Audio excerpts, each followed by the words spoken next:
뿐만 아니고 송 집사님하고 김태희 집사님도 송 집사님 오늘 와서 뭐 음악 그 찬양팀 관련 일을 하기로 했는데 둘 다 몸살인 것 같아. 모르겠다 연락. 송유사도 몸살 났어요. 네.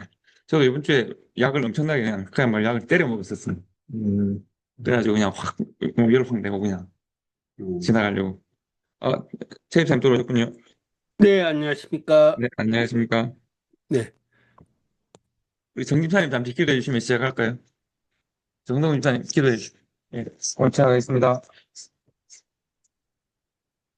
하나님 은혜 감사합니다.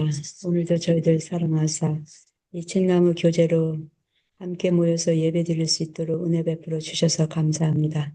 만날 수 있을 만큼 만나고 예배 드릴 수 있을 만큼 드리고 배울 수 있을 만큼 배워서 우리의 삶의 실체가 될 수 있도록 도와주시옵소서. 오늘도 용서의 근본, 용서의 시작이 어디서부터 왔는지를 저희들이 또 성경을 찾아서 공부를 합니다. 아버지, 그래서 그 용서를 저희들도 시작하며 또 용서의 삶을 살아가는데 넉넉함을 허락하여 주옵소서. 예수 그리스도 이름으로 기도합니다. 아멘. 오늘은 용서의 역사입니다. 용서의 역사. 막 우리 정 집사님 기도에 잘 고백됐는데, 우리가 지금 생각하는 용서는 세상의 용서와 다른 용서입니다. 그래서 우리가 지금 고민하고 시작해야 되는 용서가 어디서부터 출발했는지에 대한 고민입니다. 지난주에 한나 아렌트 이야기 제가 말씀드렸죠. 한나 아렌트가 악의 평범성이라고 하는 아주 중요한 말을 했던 사람입니다. 그리고 이제 유태인이고, 그리고 나치 지하에서 가족들을 잃었고 본인도 고통을 당했고 살아남아서 이제 심리 치유 같은 심리학자입니다. 또 이제 그가 했던 이야기가 이제 역사적으로 굉장히 중요한 그 악의 평범성이라는 말은 굉장히 중요한 개념입니다. 그리고 오늘 이제 첫 질문이 여러분들에게 된 첫 질문이 한나 렌트가 유태인임에도 불구하고 예수 믿는 사람입니다.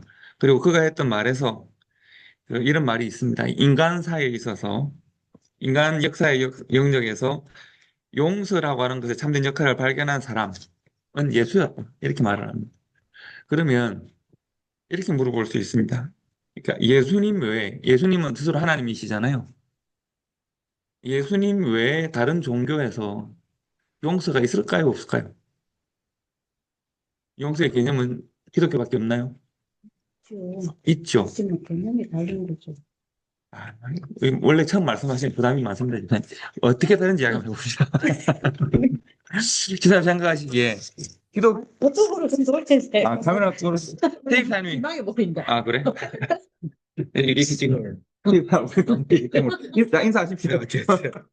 잘 다녀오셨습니까? 테이프타임은 지금 집사님 얼굴 이렇게 보입니다. 네, 잘 다녀왔습니다. 네. 잘 다녀오셨어요. 반갑습니다. 민원 네. 아저씨냐? 이까지 돌아가면 말고 집사님 기독교 개념하고 저기- 다른 종교 아무거나 하나 픽해서 한번 이야기해 보십시오. 전 다른 종교는 잘 모르겠어요. 다른 종교에는 그러면 집사님 들어오셨군요. 오 집사님 사진이 너무 작아가지고 잘 안 보여요. 오 집사님은 지금 소리가 안 들립니다. 네, 이제 되시죠? 예, 예. 자, 오 집사님도 한번 인사 좀 하십시오. 예. 네, 안녕하십니까? 오늘 아유, 씩씩한 줌으로 목소리 참여하게 들리네. 돼서 감사합니다. 아, 저한테요. 모자까지 다 스테이지고. 알았지. 바로 폭로하고. 어떻게 생각하십니까? 다른 종교도, 그러면 왜 한나 아렌트가 기독교에서만이 참된 용서의 출발이라고 말을 할까요? 예를 들면, 불교도 용서하잖아요. 불교의 용서의 동기는 뭘까요? 우리가 불교를 제일 이침이 잘 아니까. 자비, 아, 자비. 자비, 맞아요. 어서 오십시오. 안녕하세요. 안녕하세요. 이렇게 가면 수집사님 오셔가지고, 지금 막 들어오셔가지고. 네, 우리 최 집사님하고 옥 집사님, 주 집사님 인사하십시오. 네. 네. 안녕하십니까? 반갑습니다. 잘 다녀오셨습니다.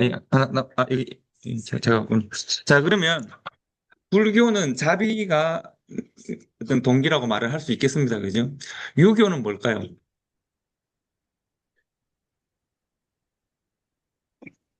선, 인, 이게 계속 말을 하는 유교는 제가 저도 다 답을 잘 모르는데 유교는 어떻게 보면 셀프 디그니티입니다. 그러니까 자기 자존입니다. 내가 좋은 사람이 돼서 내가 공부를 많이 하고 내가 덕을 쌓고 그래서 다른 사람에게 그러니까 나의 가치가 높아져서 다른 사람에게 내가 어 자- 용서하는 듯한 그 모습을 보일 수가 있는 그러니까 그런데 지금 불교나 유교 같은 경우에도 다 핵심은 뭔가 하면 동력이 나 자신에게 있습니다. 그리고 용서하고 난 다음에 용서받은 사람이 높아져요? 아니면 용서한 내가 높아져요? 용서한 내가 용서한 높아지는, 내가. 그렇죠. 내가 높아지는 방식입니다. 그런데 왜, 한나 아렌트는 그러면 왜 인간사의 영역에서 참된 용서의 출발이 예수였다고 말을 할까? 예수님이 우리가 좀 우리 쉽게 접할 수 있는 유교나 불교의 용서와는 다른 용서는 뭡니까? 예수님은 그냥 자기가 그냥 스스로 죽었기 때문에. 예. 너무 어려운 얘기를 너무 쉽게 하셔요. 그냥 죽었잖아요. 너무 어려운 이야기를 쉽게 합니다. 어느 한 주일 설교 한번 해볼래요? 예, 아무도 잘할 것 같은데. 너무 쉽게 하네. 고생했어. 그렇죠. 예수님의 용서는 그러니까 상대방에게 첫째는 책임을 묻지 않는 방식이에요. 그리고 베드로가 변화되고 난 이후에 용서를 받았어요. 변화되기 전에 용서를 받았어요. 변화되기 전에. 변화되기 전이죠. 여러분은 충분히 변화돼서 용서를 받으셨어요? 아니면 여전히 좀 이런데 좀 그래도 이미 용서를 여전히 이런데 용서를 받았죠. 아, 원래 뭐 장로님은 용서를 어떻게 확신하십니까? 용서 받으면 어떻게 확신하십니까? 그러니까 우리가 용서에 대한 우리의 용서의 확신에 대한 근거는 뭡니까? 대한 근거로는 이제 내 자신의 핵심력을 볼 수 있는 게 내가 인격적인 어떤 만남이 있을 때 이제 내 자신에게 이제 그런 느낌이 오는 거니까 생각으로 받았다면 그건 좀 잘못된 용서의 개념 같고 그 어떤 인격적인 대개의 어떤 그 눈물과 마음의 표현으로 인해서 오는 그런 신앙적이었던 그런 인격이 맞나? 근데 그 인격적인 만남 혹은 때로는 우리가 감성적으로 내가 용서를 받았다라고 하는 평안한 마음을 가질 때도 있기도 하잖아요. 하나님의 은혜 가운데 빠지는 듯한 그 모든 것의 근거는 뭔가 하면 예수님이거든요. 나의 용서의 근거가 나 자신에게 있지 않단 말이죠. 용서를 할 때도 그렇고 용서를 받을 때도 그렇고 그러니까 출발이죠. 그러니까 예수님으로부터 시작되어지는 예수님의 용서는 자기 십자가로부터 시작되어지는 것이고요. 또 우리의 용서는 십자가에서 우리를 위해 죽으신 예수를 근거로 하는 거예요. 그러니까 용서의 권위가 나에게 있지 않다. 내가 누구를 용서할 때 용서의 권위가 나에게 있지 않다. 우리가 이 용서를 배우다 맨 첫 번째 책이 우리가 그 1만 달러대 빚진 자에 관한 이야기로 시작하잖아요. 그럴 때 임금이 그에게 하는 말의 핵심은 뭐였습니까? 나는 너를 용서하였는데 너도 너의 너는 왜 동반을 너도 너의 동반을 용- 하는 것이 마땅치 않냐를 물어보는 거거든요.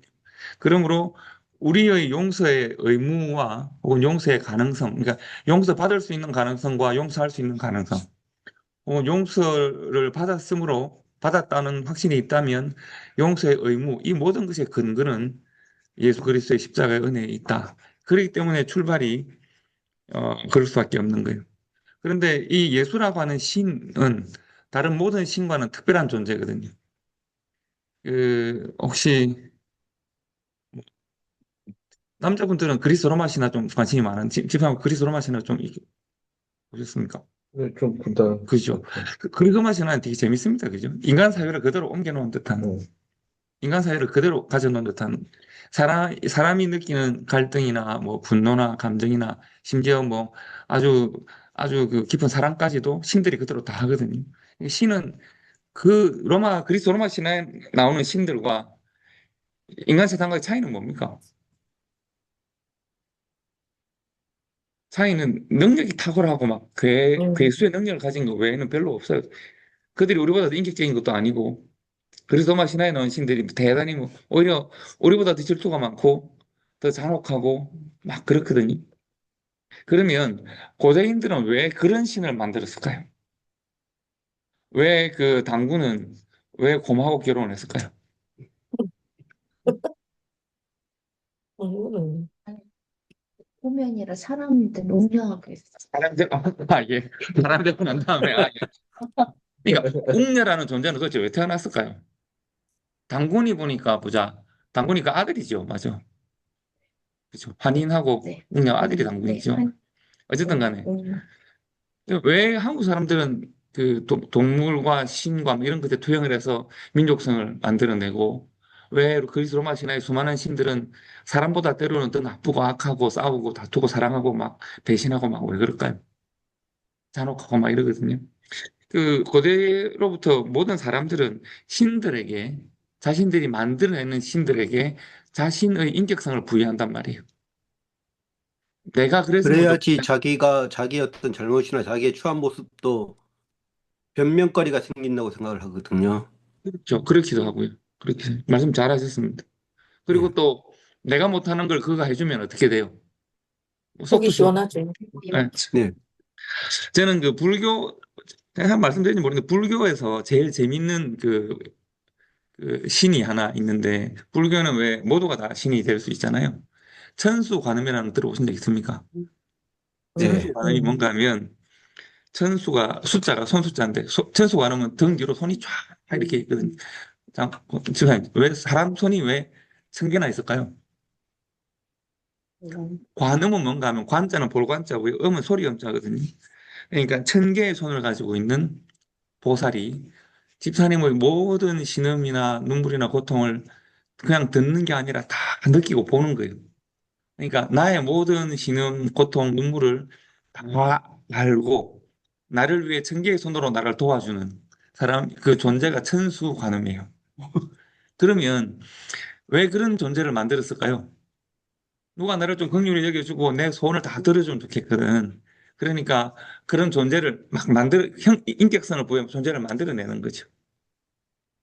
그런데 예수 그리스도와 다른 모든 신, 예수님, 하나님이라는 신과 다른 모든 종교의 여타의 우상들과의 가장 큰 차이는 대부분의 우상들 혹은 그 고등 종교라고 하더라도 사람의 인격성이 반영되고 사람의 소원이 반영되어서 만들어지는 신들이에요.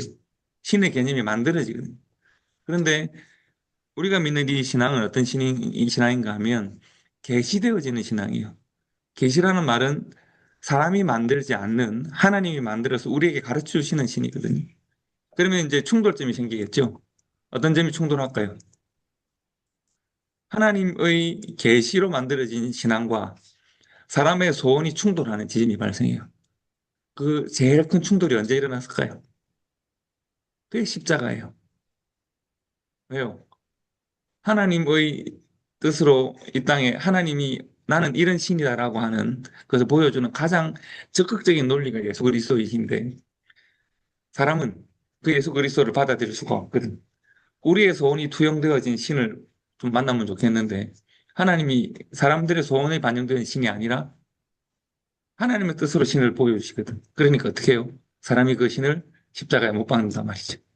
그러니까 십자가는 하나님의 그 신적 논리와 사람의 소원이 충돌하는 전쟁터와도 같은 현장이고요. 거기에서 희생당한 것은 누구라고요? 예수 그리스도 하나님이 희생당하시죠. 그러므로 그 희생의 현장에서 용서라는 개념이 만약에 생기지 않으면 인류는 끝나는 거죠. 신이 자신의 뜻으로 자신을 계시하는데 사람이 자신의 생각과 소원과 신이 맞지 않는다고 그 신을 처형을 해버렸단 말이죠. 그러면 그 신이 인간을 용서하지 않으면 인간은 존재할 수가 없어요. 피조물이니까. 그런데 십자가는 하나님과 사람의 그야말로 격렬한 전쟁터이기도 했지만 하나님의 가장 크시고 높고 우리가 이해할 수 없는 용서와 긍휼의 현장이기도 하거든. 그래서 우리가 용서를 받는 겁니다. 그래서 이 1번과 2번을 우리가 지금 말씀드린 겁니다. 그래서 우리가 하나님의 은혜의 상징과 용서의 상징과도 같은 십자가에 대한 기본 묵상들이 우리들에게 있으면 좋겠다. 그런 생각합니다. 여러분, 3번 문제에서 마태복음 5장에 나오는 오른쪽밥, 왼쪽밥 이야기 잘 아시죠? 그다음에 그 네, 오리를 가면 심리를 누군가 겉옷을 벗어달라면 속옷을 그렇게 잘 하고 계십니까? 잘 안 이, 되더라고요. 누가 한 이 예수님의 말씀에 목적은 뭘까요? 왜 이렇게 말씀하셨을까요? 나는 이렇게 살아가고 있다, 혹은 살아갈 수 있다. 나는 노력하지만 안 된다, 혹은 이건 아예 안 되는 말이다. 어느 쪽이라고 생각하십니까? 노력하고 있다. 노력하기가 쉽지 않다. 쉽지 않다. 혹시 이런 거 실천해 보신 적 있으십니까? 음, 가족 안에서는 실천을 그렇죠. 하고 그렇죠. 있는 중이죠. 자녀 키울 때 특히. 자녀들이 부모에 대해서 실천하나요? 아니면 부모가 자녀에 대해 실천하나요? 어, 지금은 저희는 대부분 부모가 부모가 자녀에게 실천하고 있는 중이라고 실천하는 경우가 생각합니다. 많죠. 네, 자, 그러면, 우리가 오리를 가라고, 우리가 자녀들이 우리에게 요구하는 것보다 더 많은 것을 하죠, 대부분. 네, 그죠? 자녀가 뭐, 우리가 겉옷을 달라는 요구는 없겠지만, 자녀의 요구보다 우리는 더 적극적이고 많은 것을 하려고 노력하고, 자녀가 우리에게 상처를 주더라도 그 상처에 대한 대가를 돌려주기보다 사랑으로 그것을 돌려주는 일들이 더 많습니다. 그래서 하나님의 사랑과 제일 많이 닮은 사람의 사랑은 부모의 부모 사랑, 자식 사는. 부모의 사랑 이게 쉽습니다. 물론 우리 부모들도 자녀를 사랑하는 일에 수많이 실패하기도 합니다만은, 그러나 많이 닮아 있다고 생각을 합니다. 자, 그러면 이 사랑이 어떻게 실천될 수 있을까요? 그러면 부모들은 왜 자녀들에 대해서 좀 이렇게 닮은 사랑을 할 수 있을까? 왜 그럴까요? 주입사님은 자녀가 혹시 막 상처를 좀 주고 해도 우리가 더 많이 사랑하시죠? 왜 그런다고 생각하십니까? 이유는 없는 것 같습니다. 이유를 잘 모르시겠어요. 그냥, 그냥 그냥 용서, 그렇게 생긴 먹은 것으로 내 자리니까 그냥 귀하고 뭐, 그래서 그런지 모르겠는데, 그냥 그냥 그렇게 되는 걸로. 그렇게 마음을 먹겠죠, 제가. 그렇죠. 그렇게 하려고. 좀 그 받아들이겠죠. 제가 물어봤는데 자꾸 저한테 물어보시고. 남자들은 좀 다를 수도 있는데, 지성님 어떻게 생각하십니까? 저도 뭐 똑같은 게 남자 여자가 틀릴 리가 없는 것 같으세요. 그 아버지 자식에 사람, 대해서. 사람 그런가요? 네. 근데 집사님도 그러면 왜 그렇다고 생각하십니까? 이유를 좀 말씀할 수 있습니다. 그냥 뭐 자식이라는 이 한마디 이외에는 뭐 설명할 게 없을 것 같은데요.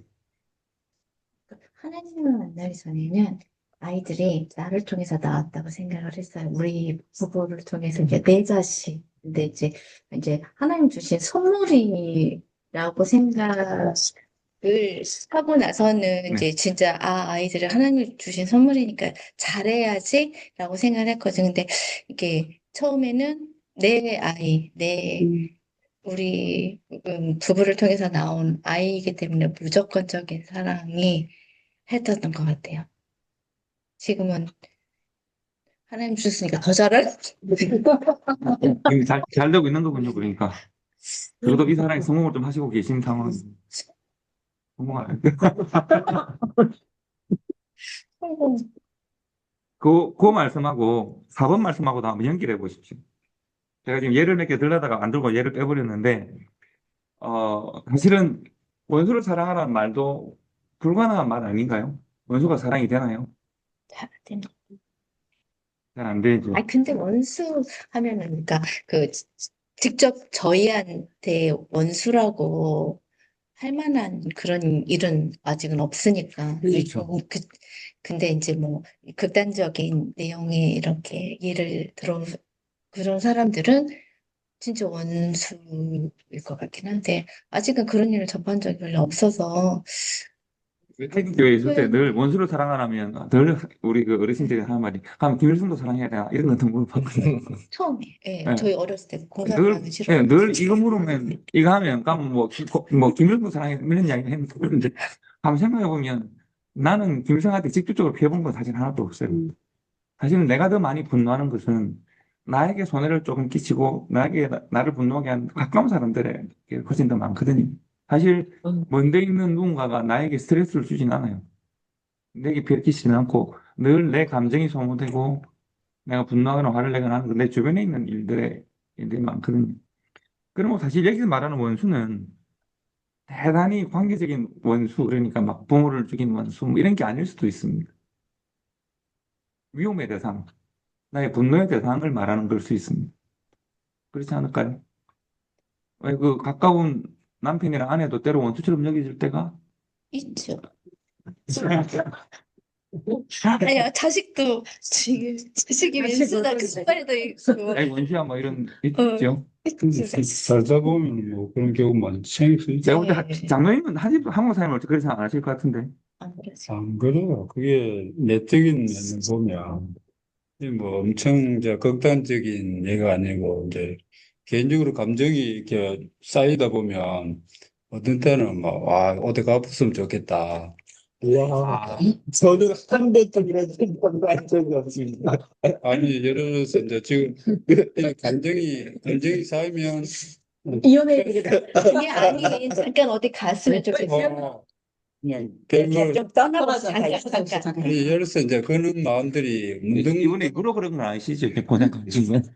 이제 오래 멀리 가 있으면 또 보고 싶은데 예. 이제 둘이 살다 보면 여러 가지 간섭도 하기도 하고 불편한 게 생길 때 이제 부부 관계 속에서도 좀 마음에 있는 그 뭐라는 좀 거리감을 두어야 되는 마음에 좀 멀어져 가고 싶은 이런 생각들이 이제 생길 때가 문득문득 있어요. 그런데 여기서 이야기하는 뭐 진짜 손양은 목사님 맺지 자기 아들 죽인 사람을 데려와서 아들 삼고 하는 그런 이제 역사적인 그런 상황들이 우리들에게는 뭐 잘 없으니까 일상생활 속에서 진짜 미워한다는 것 자체도 원수의 개념으로 보면 미워하는 사람을 내가 소화시키고 그에게 그리스도의 사랑으로 다가가서 내가 미안하다고 먼저 이야기할 수 있는 그런 마음이 있다는 것은 여기서 말하는 원수를 용서하는 개념으로 우리는 이제 표현할 수밖에 없는데 그 이번에 여기서 이제 뭐 역사적인 뭐 고대 시대에는 전혀 용서라는 개념을 가지고 있지 않다라고 이 책에 스스로 언급이 돼 있는데 근데 그게 이제 점점 내려오면서 그리스도의 어떤 그 사랑의 모습을 보고 이제 이렇게 더 계속 변화되어져 가는 모습들을 이제 쭉 읽으면서 내 마음 자체도 처음에는 뭐 예수 믿기 전에는 뭐 악은 악대로 그 이스라엘의 어떤 그 율법도 그렇잖아요. 그래 진짜 악은 악대로 눈은 눈으로 뭐 이래 그 처벌해야 되고 뭐 이렇게 돼 있지만 예수님이 오고부터는 어떤 사랑의 어떤 그 선이 아주 달라지는 모습 속에서 그래도 좀 실천하기는 쉽지 않다. 내 걸 그렇죠. 벌써 줘야 되고 다 줘야 되는 입장에서는 내 먹기도 바쁜데 그렇게 할 여유가 없다. 근데 없는 가운데서도 줄 수 있는 그런 이제 그 마음이 아마 여기서는 용서가 아닌가 싶네요. 이게 이제 이 이야기는 성경에서 예수님의 비유는 대부분 다 그 시대에 사용되어지는 관용 어구들을 쓸 때가 많습니다. 오리 심리 문제는 뭔가 하면 한국어로 오리 심리를 말하는 게 아니라 이제 당시에 로마가 지중해 주변에 전 나라를 다 정복하고 있잖아요. 근데 로마가 전쟁을 하려고 하면 군수물자를 날라야 되잖아요. 그런데 이제 군인들한테 군수물자도 나르고 전쟁도 하고 하면 힘이 빠지겠죠. 어떻게 하느냐 하면 노력하는 사람들을 밀리 징발을 하면 워낙 군비가 많이 드니까 지역 사람들을 명령을 해서 군대가 명령해서 자기들의 노역을 대신 시킬 수 있는 짐을 들고 갈 수 있는 권리를 주는 거죠. 권리를 주는데 그렇다고 해서 그러면 지역 사람들한테 말 들면 로마서부터 저기 뭐 지중해 끝까지 가라 그러면 반란이 일어날 거 아니에요. 그러면 한 군대 장관이 그 부대를 이끌어가는 대장이 지역에 있는 사람들을 징발해서 시킬 수 있는 노동의 거리가 오린 거예요. 그러니까 이건 무슨 말인가? 내가 진짜 하기 싫은 일인데 억지로 해야 되는 일. 음. 일하면서 막 불평하고 투정하면서 할 수 있는 일의 대명사. 그러니까 오리 심리 이야기는 그런 이야기예요. 겉옷도 마찬가지예요. 겉옷은 뭔가 하면 예수님이 왜 그 빨아벗기시죠? 그런데 옷을 이제 찢고 나누고 하면서 옷을 최소한 수치를 가리는 옷을 이야기하는 건데 당시 근동지방에는 노숙하는 일들, 그러니까 광야에 노숙하는 일들이 많았기 때문에 예수님 옷이 보면 이런 옷이 아니잖아요. 어떤 옷이에요? 둘둘 감는 옷이잖아요. 그러니까 노숙을 하면 그 사람들은 안에 속옷을 입고 둘둘 감는 옷으로 덮고 잠을 자는 햇빛도 가리고 그러니까 이게 얇은 옷이 아니라 굉장히 두꺼운 천으로 햇빛을 가리면서 밤에 추위를 막아주는 그런 옷이거든요. 그러니까 누군가가 나에게 강제로 그것을 달라고 하는 것은 내가 자존할 수 있는 최소한의 어떤 자기를 방어할 수 있는 햇빛을 가리고 밤에는 추위를 가리는 낮에는 왜 그 시편에 보면 낮의 해와 밤에 뭐 달이 너를 상치 않고 이런 이야기 나오잖아요.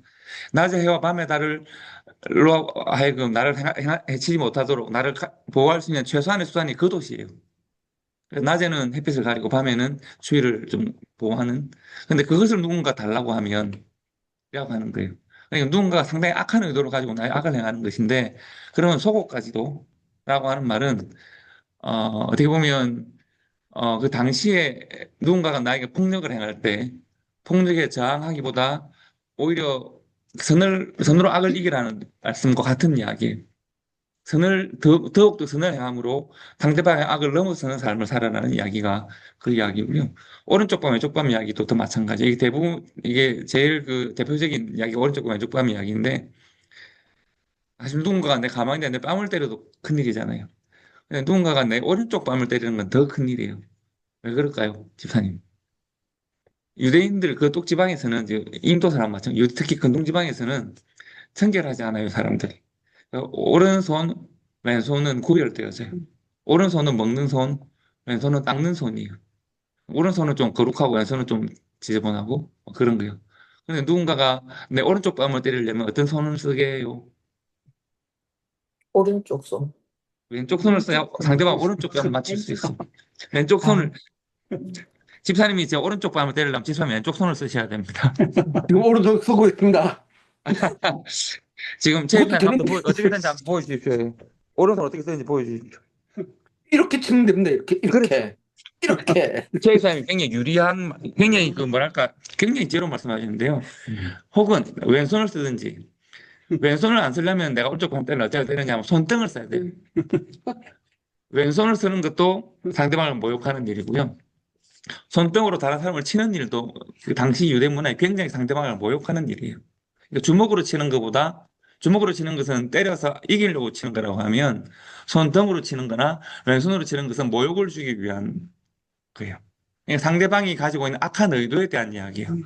그리고 선으로 악을 이기라고 말씀하시잖아요. 선으로 악을 이기라는 말씀은 상대방의 악한 의도에 대한 나의 선한 의도에 관한 이야기예요. 정말 내가 누군가가 나에게 그렇게 뺨을 뭐 혹시 오른밤 아니라도 왼밤이라도 폭력을 하면 아마 저도 저항하고 싶을 거예요. 그러지 않을까요? 그럴 텐데 예수님은 안 그러셨고 첫째는 그러셨고 나아가서는 상대방의 의도에 대한 말씀이에요. 악한 의도에 대하여 내가 선한 의도를 가지고 상대방을 대할 수 있어야 한다. 그것이 용서와 관련이 있는 겁니다. 그러니까 질문 하나 있어요. 네, 이건 목사님 말씀하신 대로 속옷을 입고 네, 두루마리 같은 거에서 둘렀잖아요. 네, 그러니까 두루마리 속에는 속옷이 전부잖아요. 네. 그러면 이제 겉옷을 달라 하는 자들에게 속옷을 주라면은 이 겉옷은 그 당시에 중동의 이불도 되고 자기들의 살아가는 이 필수품이잖아요. 네. 그럼 겉옷을 달라 했는데 속옷까지 주라 그러면 맞죠? 그러면 그럴 때는 어떻게 하는 거예요? 그럼? 걷고 다니겠네. 그러니까 지금 이 말씀이 아무도 동의를 안 할 거예요. 그럴 수 있는 사람이 없어요. 예수님의 목적은 뭔가 하면 좀 전에 말씀드린 상대방이 나에게 겉옷을 가져간다는 것은 사실은 남의 겉옷 가져가서 뭐 하게요? 그렇지 않습니까? 근데 그 사람에게 최소한의 자기를 가릴 수 있는 그 방어할 수 없는 사람으로 만드는 것이고 그 사람의 마지막 남은 재산을 가져가는 거나 마찬가지거든요. 그런데 상대방의 겉옷은 나에게 별 필요가 실은 없어요. 그런데도 가져가는 것은 그에게 수치나 모욕을 주려고 하는 악한 의도를 가지고 있는 거거든요. 그럴 때 예수님 말씀하시는 것은 속옷을 줘. 뭐, 이것도 가져라. 이렇게 하면 하라는 게 아니고, 상대방이 가지고 있는 악한 의도를 넘어서는 선하고, 그러니까 원수를 사랑하는 선하고 아름다운 의도로 그의 악한 생각과 의도를 선함으로 넘어서라는 말씀이죠. 그러니까 빨고 돌아다니라는 이야기는 아닌 거예요. 근데 그것보다 더, 제 생각에는 그렇게만 하면은, 그렇고, 네. 벗어주고, 자기가 학대당한 거잖아요. 응. 그걸 딱 다 벗어주고. 그래가지고 그럼 이제, 복수를 해. 예, 그 사람 복수하려고. 아니, 그러니까, 이게 복수인 거죠. 이렇게. 이 말씀하고는 틀리지. 아니요. 아니, 그러니까 분명히 가르쳐주는 포인트가 있는. 실은 예를 들면, 무섭다. 더 때려. 격대를 하면서 아니, 그 때리는 사람이 거하고 벗는 거하고는 달라요. 아니 이게 비유로 하는 거니까. 그래서 그러면 내가 학대를 당한 걸 이렇게 보여주면 이 사람이 다시는 그렇게 안 해야 되겠다는 거를 내가 망가지면서 다시는 그렇게 하면 안 된다는 거로 홀떡 벗고 그렇죠. 그건 마음이 들어서. 예. 그래서 다 되게 그 수치를 그래서 위해서 여기서 복수라고 했지만 용서만 하면 안 되고 정확하게 네가 잘못했다는 거를 우리 알려주는 오기 전에 좀 거니까. 토론 좀 하고 가죠. 그 등록을 해줘야지 근데 그래도. 여기서 보면 옷을 벗고 옷에 대한 부분은 내가 선한 마음으로 주는 것을 도와주는 의미로 이제 느껴지고, 밤을 때렸다는 것은 나에게 모욕을 주고 나에게 이제 참을 수 없는 상대방이 나에게 그 뭐라나 타격을 감안해서 감정을 건드리니까 참을 수 없는 그걸 진짜 용서하는 건 좀 굉장히 그 어려운 상황에 처할 수 있고, 가로 둘이서 이제 한번 붙으면 아니 이제 그러니까 똑바로 때리라 그러면 아니, 모욕적으로 때리지 말고 아니 그렇지 때려주고. 아니 그게 이제 내가 타인이 하는 거다. 타인이 나한테 가한다는 거는 내 감정을 건드리는 거고, 그다음에 내가 옷을 벗어 준다는 거는 내가 선한 마음을 불쌍히 여기는 마음으로 그렇게 이제 모든 것을 준다는 개념인데, 여기서는 더 참기 어렵고 행하기가 어려운 게 뺨을 때렸을 때 내 뺨을 다시 또 대면서 이렇게 할 수 있는 그 좀 수양이 덜 된 사람은 같이 붙을 수밖에 없는 그런 상황이 벌어질 때, 이게 옷을 벗어 줄 수는 있을 것 같은데. 처음부터 못 되긴 아프잖아요.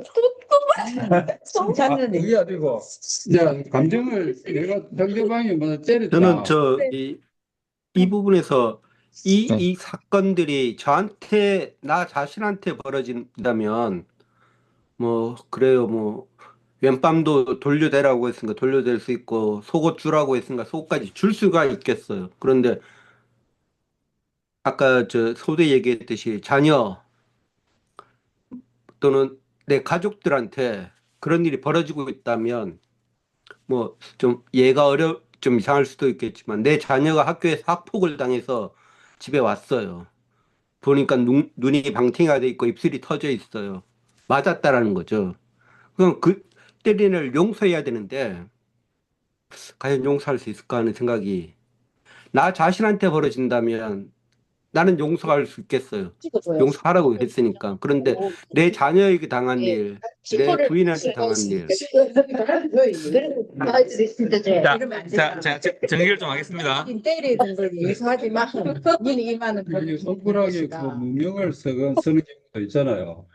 그러면 그럴 때 진짜 내가 상대방에 대해서 내가 잘못이 없는데도 예를 들어서 누명을 써가지고 감옥에 간다든지 얻어맞았다든지 또 이제 오해를 받아갖고 내가 예를 들어서 안 훔쳤는데 내가 그 뭐라노 이 도둑으로 몰렸을 때 억울하게 이제 그런 경우, 이럴 때 예수님도 마찬가지잖아. 아무 죄가 없는데 그 십자가에 매어 달리는 그걸 저들이 알지 못해서 그 정도 수준이 인격적으로 올라가려고 하면 진짜 우리가 하나님께 온전한 믿음으로 나아갈 때 그렇게 행할 수 있는 걸 보면 아직까지 좀 제가 용서의 개념을 내가 체율적으로 실행할 수 있을 정도로까지 올라가려면 많이 수련을 그러니까 이제 우리가 성경의 한 구절을 볼 때 성경 한 구절이 우리의 삶의 모든 걸 다 대변하지는 않습니다. 그리고 내 삶에 이렇게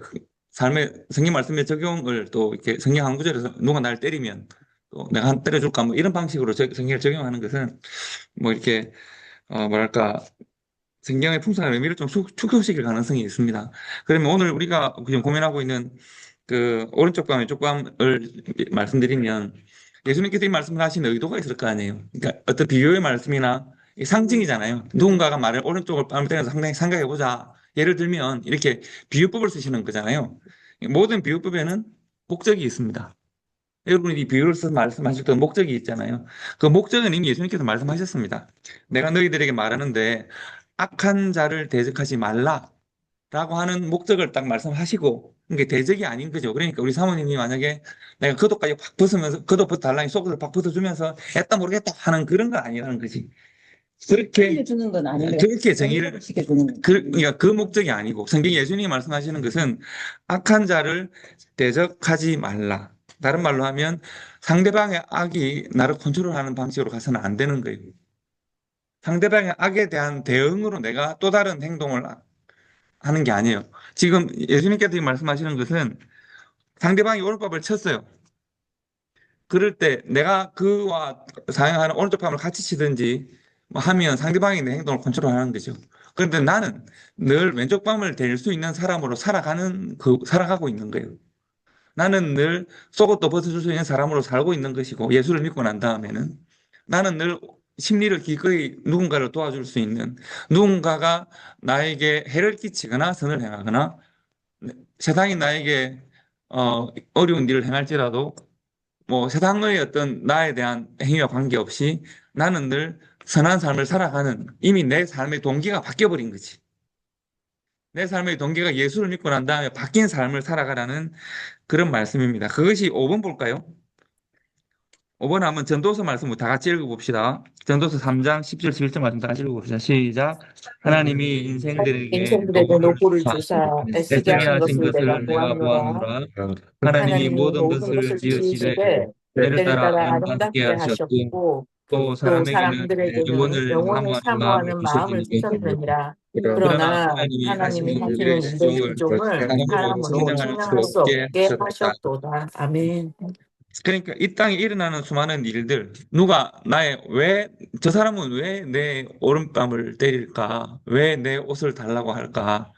왜 나에게 억지로 내가 하기 싫은 일들을 하게 할까? 왜 정치는 이러하고 경제는 이러하고, 제가 제일 그때 힘들게 경험했던 우리 팬데믹 때, 수많은 사람들이 이렇게 모여서 우리는 서로 사랑한다고 모였는데, 사랑하게 모인 사람 때문에 우리는 죽기도 했어요. 좀 많은 사람이 그랬잖아요. 그럼 세상이 왜 이래? 하나님 만든 세상이 왜 이래라고 우리가 말할 수 있잖아요. 세상에 일어나는 수많은 의도한 불의와 의도하지 않은 불의들이 있어요. 그렇지 않나요? 뭐 이렇게 팬데믹에 관한 지난번에 그 코비드에 대한 수많은 뭐 이론들이 있지만 어떻게 발생했을까 이론 있지만 그러나 결과적으로는 전 세계가 새로운 질서로 들어서게 되고 우리 필라 초대교회만 해도 뭐 우리 그때 청춘합창단이라고 노인 합창단이 있었거든요. 교회가 아울리치 하는 사역이 있었어요. 얼마나 재밌게 잘하고 있었는데 그 때문에 전체 스탑되고 그 안에 사람도 죽고 막 하루물 하루 돌아가시고 그랬어요. 너무 고통스럽고 어려운 기간을 보냈잖아요. 근데 그런 일이 막 일어난단 말이죠. 누구한테 분노를 해야 되죠? 혹시 그 코비드 때 주변에 아는 분들 돌아가신 분들 없습니까? 그 가족들은 누구한테 분노를 해야 될까요? 저 아버지가 돌아가셨어요. 코비드로요? 네. 근데 그게 왜 분노가 되는지 좀 이해가 안 가고 분노될 일은 아니잖아요. 분노보다는 좀 어떻게 보면 체념이나 절망에 가까운 감정이 생길 수 있죠. 저희가 시아버지 돌아가셨다는 우리가 이제 소식을 듣고 가서 이제 갔을 때는 우리 형제들만 이제 모였었거든요. 네. 근데 아무도 그런 말 자체가 없고 그런 생각을 가져본 적이 없어. 아, 그냥 이제 때가 돌아가셨구나. 되면 그냥 가셨다.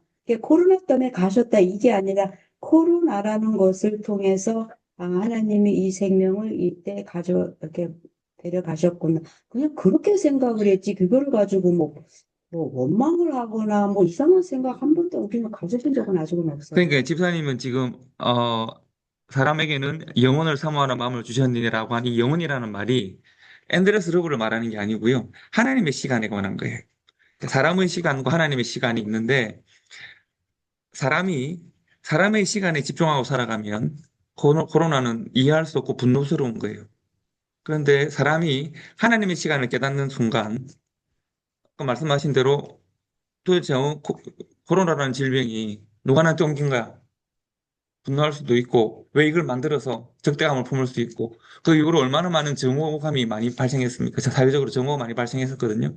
그런데 집사님이나 가족들이 사람으로 살지만 하나님의 시간에 대한 통찰을 가지고 있기 때문에 믿음을 가지고 있기 때문에 아 하나님이 불러가셨구나 라고 생각하니까 마음의 평안이 찾아왔다는 거 아니에요. 그런데 사람들이 그렇지는 않았거든요. 그러면 금방 이 5번에 관한 이 지혜를 우리가 많이 얻었다고 합시다. 그러면 3번, 4번의 문제가 해결되는 거죠. 5번에 관한 문제를, 5번이 만약에 우리가 사람의 시간을 사는 우리가 하나님의 시간에 대한 깨달음을 얻어서 영원을 사모하는 마음, 영원이라고 하는 것은 시간이 계속 되는 게 영원이 아니에요. 시간이 사라지는 게 영원이에요. 시간의 의미가 없어지는, 사람은 시간의 흐름에 따라 지으심을 받았거든요. 그래서 70, 80, 90이 되면 다 이제 부르심을 받지요. 그래서, 사람이 하나님의 시간을 넘어설 수 없기 때문에 때로는 좀 일찍 부르심을 받아도, 늦게 부르심을 받아도 하나님의 뜻으로 우리가 알면 우리가 슬픔이나 절망을 넘어서서 우리가 하나님의 은혜 가운데 있을 수 있죠. 그죠? 그러다 보면 죽음보다도 우리가 인생에 일어난 여러 가지 일들 중에 절망 중에서 죽음보다 강한 건 없어요. 그죠? 그래서 나를 분노하게 하고 절망하게 하는 수많은 일들이 있는데 내가 어떻게 그러면 용서의 차원에 이룰 수 있는가 하는 것도 하나님의 영혼의 섭리를 깨달으면 우리는 좀 더 이 땅 가운데 우리가 울고 불고 뭐 분노하고 증오하고 하는 모든 것들을 넘어설 수 있는 넉넉한 마음과 믿음을 이렇게 이미 허락받은 것이다 라고 말할 수 있는 것이죠. 저는 제가 네. 소리 하나 들 때 진짜 큰 사고가 났었다고 한번 얘기했었잖아요. 예. 그때 저는 이게 대형 사고다. 이제 내가 하나님 앞에 가는구나. 하나님 내 영혼 받으십시오. 그렇게 하고 없어요. 하나님 안 받는다 그러던가요, 그때? 안 죽었으니까 뚝 떨어져 지금까지 살아 있는 거죠. 네. 근데 그게 뭐 무섭거나 뭐 이렇게 뭐 죽음이라는 게 무섭거나 뭐 왜 내가 죽어야 돼? 뭐 저는 이런 생각을 아직도 한 번은 가져보지는 못해봤어요. 그 이제 사람 따라 그런 것 같아요. 집사님처럼 이런 깨달음이 통찰로 팍 먼저 오는 사람이 있는 것 같아요. 어떤 사람은 아무리 생각해도 그 깨달음이 안 오는 사람도 있는 것 같아요. 제가 전에 옛날에 전에 한번 도노 점수 이런 거 말씀드린 적 있잖아요. 어떤 사람은 깨달음이 빨리 와요. 어떤 사람은 공부하고 고민하고 울고불고 해야 그 깨달음을 겨우 자기 걸로 만들거든요. 그러니까 집사님은 굉장히 통찰이 강하신 분이죠. 이- 통찰력, 인투이션이 그건 강하신 분. 잘 그러니까 모르겠습니다. 그게 강한 건지 뭐 어쩐 그게 건지. 그래서 그 큰 슬픔을 당할 때 그것을 차근차근 녹여서 분석해서 차근차근 충분히 슬퍼하고 눈물 흘리고 해야 되는 사람이 있는가 하면 어떤 사람은 그거를 퉁치는 사람도 있거든요. 받아들이는 사람도 있거든요. 담대하게. 집사님은 부자이신 거죠. 어떻게 보면 지혜를 넘어서는 영적 은혜에 가까운 은사를 가지고 있는 거라고 볼 수도 있죠. 생각 안 해본 건데. 근데 그거는 참 좋은 거라고 생각합니다. 근데 성격대가 더 다른가. 죽으면 나는 지금 죽으면 억울하다 그런 사람 많잖아요. 그렇죠. 그런 사람들 입장에서는 제가 전에 한번 그나마 아니면 합사선 암 걸려보니까 억울하던데요. 당황스럽던데. 생각지 않게 찾아오는 그 어떤 죽음에 대한 두려움이 올 때는 그게 받아들이기가 집사님처럼 뭐 대형 사고가 나가지고 뭐 거부할 수 없는 상황에 처할 때는 다 포기할 수는 있는데 제정신이 바로 들어있는 사람 입장에서는 그럼 제정신이 아니라 말씀하시는 거 아니에요? 그게 제정신이 아니지. 정신이 뭐 그냥 잃었잖아. 잃었다가 깨보니까 뭐 병원이 오고 뭐 정신적으로도 들어오더라도 한가할 수 없는 상황이 벌어졌을 때는 사람은 항상 내려놓게 되니까 저는 여기서 보는 어떤 그 좀 뭐 이상한 방향으로 자꾸 돌려가는데 이 여기서 이끌어가는 방향이 아니고 그래서 좀 그렇지만 근데 핵심적인 말씀 하신 겁니다. 음. 왜냐하면 우리가 이제 용서를 자꾸 할 때 용서에 관한 그 이야기를 할 때 할 수 있는지 없는지를 계속 분석하고 지금 우리가 왜 뭐 예를 들면 용서에 관한 이야기를 할 때 늘 우리가 고민해야 되는 게 정의에 관한 거거든요. 아까 우리 저 안에도 정의를 이야기한 거예요. 그러면 상대방이 악한 의도를 가지고 있는데 악한 의도, 악한 행위에 대한 정의는 어떻게 실행할 수 있느냐를 물어보는 거거든요. 정의가 실현돼야 된다고 보는 거잖아요. 예. 예. 근데 지금 예수님은 정의에 대한 말씀 하신 적이 없어요. 예수님은 지금 나는 너 이론에 악한 자를 대적하지 말라고 했는데 그럼 물어볼 거 아니에요. 그럼 악한 그놈 어떻게 심판합니까? 심판에 대한 말씀이 없어요. 예수님은 지금 뭐에 대한 이야기를 하느냐 하면 우리 안에 예수 그리스도의 십자가로 말하면 변화에 대한 말씀을 집중하고 계신 거예요. 제가 이거를 좀 읽으면서 네. 그 마태복음 5장 그 39절 말씀이잖아요. 네. 근데 그 밑을 이렇게 보니까 44절에 보니까 그 원수를 사랑하는 거 이런 거에 대해서 다시 나오는데 네. 이게 연결이 된다고 저는 생각을 했었어요. 당연히요. 이게 연결이 되면서 진짜 원수라는 게 내가 생각하는 이 원수인지 아니면은 진짜 하나님께서 생각하시는 그런 원수인지 이런 것들을 좀 이렇게 생각을 좀 하게 되더라고요. 그래서 제 안에는 글쎄 뭐 원수라고까지는 하지는 않겠는데 그렇게 한번 만들어질 뻔한 사건들은 좀 있었던 것 같아요. 원수가 될 수 있는 그런 사건들이 좀 여러 번 있을 뻔 했기는 했는데, 그때마다 하나님께서 그런 것들을 네가 생각하고 네가 판단할 일이 아니라고 하니까 그냥 이렇게 내려놓으면서 맡기면서 그냥 잊어버려지게 되는 이제 이런 게 있었거든요. 그래서 그 조금 이제 이해가 조금 안 갔던 것이 용서라는 거와 이해라는 이 차이가 어떤 것인지 저는 아직 이게 좀 이해가 잘 안 가요. 예, 용서와 이해는 전혀 다른 겁니다. 그러니까 어떻게 보면 용서를 하는 전 단계가 이해일 수는 있으나 그러나 이해하지 않고도 용서할 수 있는 게 기독교 용서입니다. 우리 신앙 용서입니다. 이해라는 과정을 거쳐도 좋습니다. 근데 이해하지 못하면 용서하지 못한다라고 하는 것은 내가 가지고 있는 인텔리전스에 내 이해의 능력에 용서를 근거하려고 하는 노력이거든요. 근데 용서는 이해하지 못해도 할 수 있는 것이 용서입니다. 성경의 용서는 그런 겁니다. 그게 이제 이 다음 이야기가 나오니까 좀 넘어가겠습니다. 하나님 입장에서, 하나님 편에서, 주입사님 오늘 말씀 조금 덜 하셨으니까, 하나님의 제일 큰 원수는 누구가요? 하나님의 원수는 사탄일 수 있죠. 그러나 하나님께 제일 큰 상처를 준 존재는 사람이에요. 자기 아들을 아까 그렇죠. 우리 최 집사님이 네. 아까 하셨잖아요. 이런 내 네. 아들한테 학폭을 해도 지금 아들을 내가 가만 놔둘 텐데 내 아들을 죽인 존재예요. 내가 사랑하고 내가 만들고 사랑하고 그렇게 애쓰고 노력했는데 내 아들을 죽인 존재들에 대한 하나님의 정의는 우리가 감당할 수 없어요. 하나님의 정의에 대해서 우리는 감당이 안 되는 거거든요. 그러나 하나님께서는 그 정의보다 지금 우리의 하나님의 원래의 목적에 지금 이제 초점을 두고 계신 거예요. 그 부분을 생각하면서 6번, 7번 오늘 하면 맞을 것 같은데 6번 한번 봅시다. 제가 아까 우리 서집사님하고 잠시 이야기를 했었는데 여러분 이거 그 팀 켈러 목사님 책 보면서 느끼신 게 뭐 같은 거 느끼신지 모르겠습니다. 저는 같은 목사인데 말이죠. 이렇게 풍성하게 인문학적인 소양이 이렇게 풍성하게 많을 수가 있나 이 생각을 제가 하거든요. 목사 안수 받은 거 갖고 신학교 졸업한 것 같은데 이 독서량과 보는 뭐 보는 영화나 또 연극이나 또 뭐 철학적인 사고나 이 부분에 굉장히 풍성하다는 생각을 합니다. 거의 우리가 한 과에, 그러니까 지금 우리가 3장 하고 있는데, 한 장에 보통 책 한두 권, 깊이 있는 책 한두 권이나 연극이나 영화나 이런 것들이 계속 소개가 되고 있죠. 그래서 저는 우리가 좀 관심을 가질 필요는 있다고 생각합니다. 우리의 삶이 풍성해지고, 우리의 영성이 풍성해질 수 있습니다. 오늘은 제가 그래서 이 책 읽고 난 다음에 유튜브에 오페라 찾아보고 막 그랬거든요. 혹시 들어보셨습니까? 어떠셨습니까? 어떠셨습니까? 내용을 모르니까 목사님 예, 그냥 저는 감동이 별로 없죠. 네. 음악은 좀 아름답다는 생각은 했고요. 오페라 자체가 그랬어요. 우리는 그러니까 혹시 오페라 보신 적 있습니까?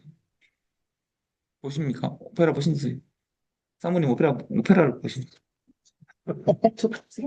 그러니까 가서는 한번 그걸로 봐도 뭐 워낙 전부 말이 모르는 말이니까. 뮤지컬까지는 가봤습니다. 그 목사님 유튜브 채널 보면서 든 생각은 하나밖에 없습니다. 저 성악가가 지금 무슨 말을 하고 있는지 알아들어야지 저 음악에 집중이 되죠. 맞아요. 아니, 그래서 저는 저기 피가로의 결혼 저걸 한국어로 하는 버전까지 찾아보려고 했는데 결국 찾다 못 찾았는데 감정이입을 못했습니다, 오페라에. 무슨 노래인지를 몰라가지고. 예. 예, 그래서 여기 그 책에서 나온 뭐 우리 원스타인이나 그다음 파워 이분들이 하는 얘기가 솔직히 그냥 글로만 느껴지고 제가 동의가 솔직히 좀 안 됐어요. 음악을 안 들리니까 음, 그렇습니다. 그러니까 이게 오늘 제가 다른 이 가사로 번역된 노래를 하나 내드릴게요. 한번 보십시오.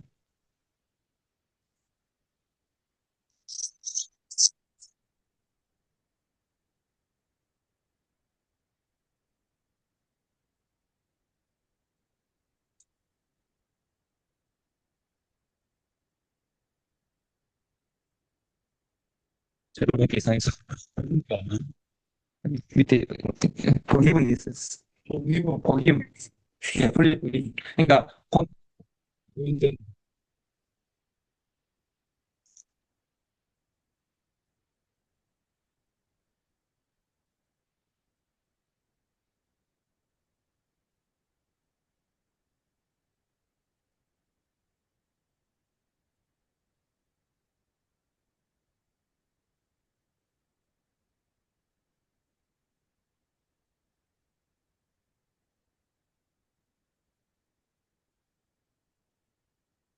이게 서양 오페라가 재밌다기보다는 이게 우리한테는 어려울 수 있는 것은 우리는 이 배경을 잘 몰라요.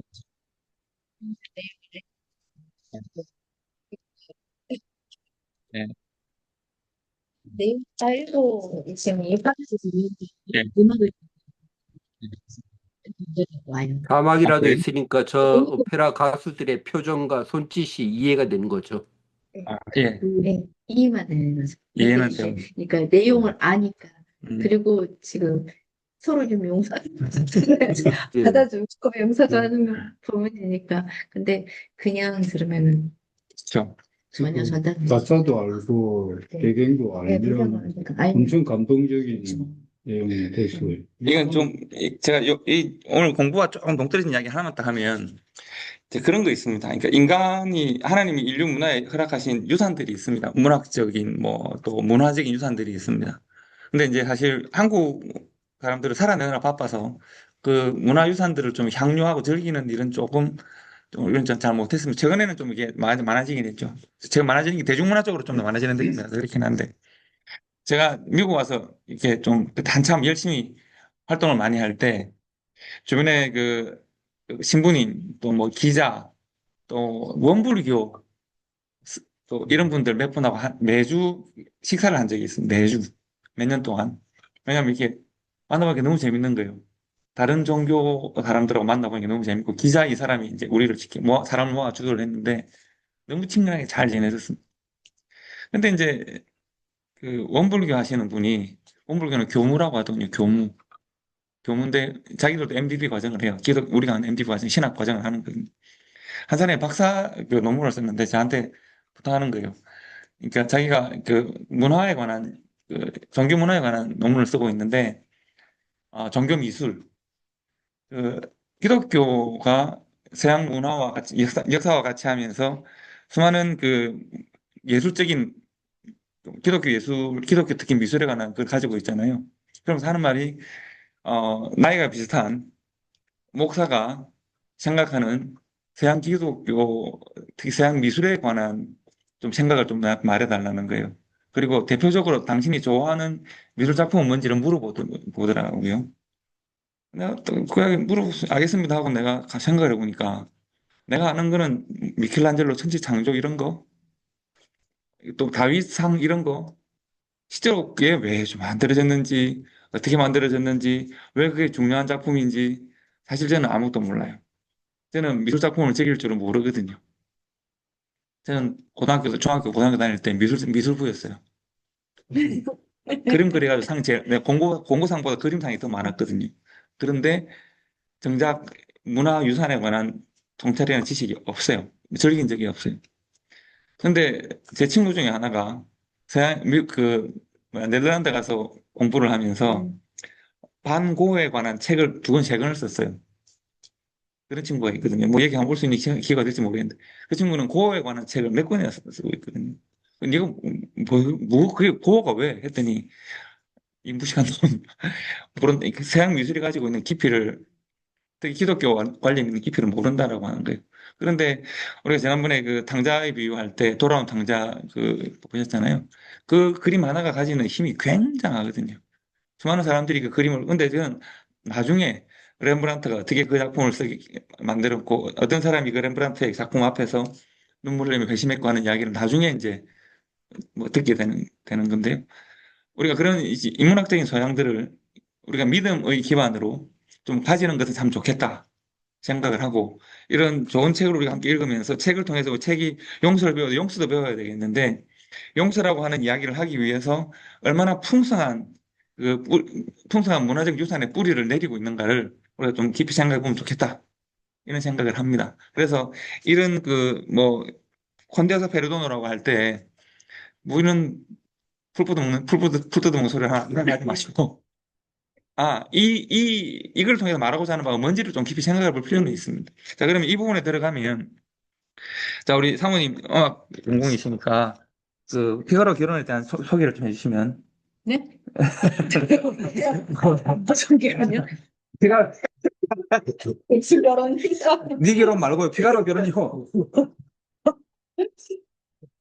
그냥 그게 뭐 옛날에 둘이 사랑해서 결혼하려고 하는데 그 종들이 결혼하려 하는데 백작 중에 남자가 여종을 좀 좋아해갖고 지가 좀 어떻게 해볼라 하다가 뭐 어떻게 하고 막 삐가로 뭐 그런 거 하다가 사실 모르겠는데 아니 나중에 와이프가 안 거예요. 그래서 어? 와이프가 저 하녀 옷을 받고 있고, 네, 그래서 속여서 저기서 말하는 모차르트가 작품이거든요. 거기서 그 하나의 어떻게 보면 굉장히 더러운 작품일 수도 있잖아요.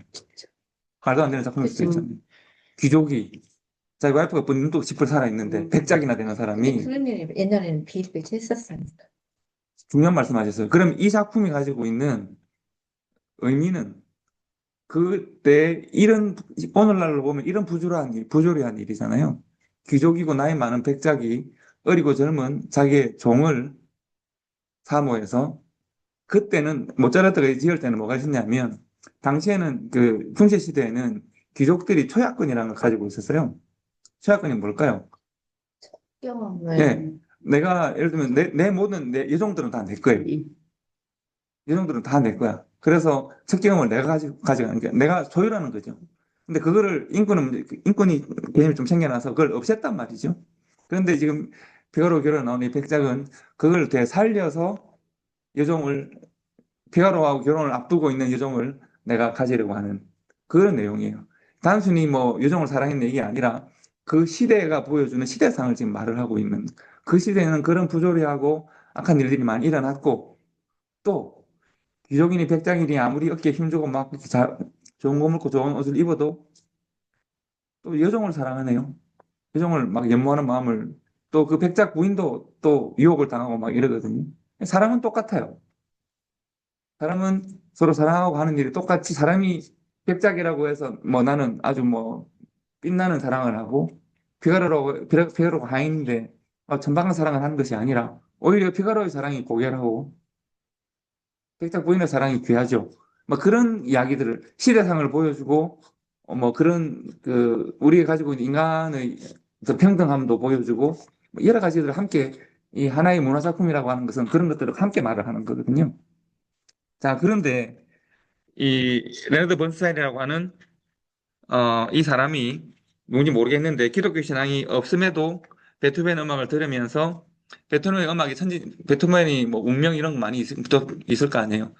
이 사람은 베토벤의 음악을 들으면서 천국과 하나님을 경험했다. 라고 말을 하면서 팀켈러가 뭐라고 말하냐면 볼티모어 대학교 음악 교수인 파워라고 하는 사람도 모차르트의 피가로 결혼을 보고 마지막 장면이 콘테스 베르도노는 굉장히 유명한 장면이거든요. 이게 핵심이에요. 이것을 보면서 용서를 실제라고 느꼈다라고 말을 했습니다. 이 말이 무슨 말일까요?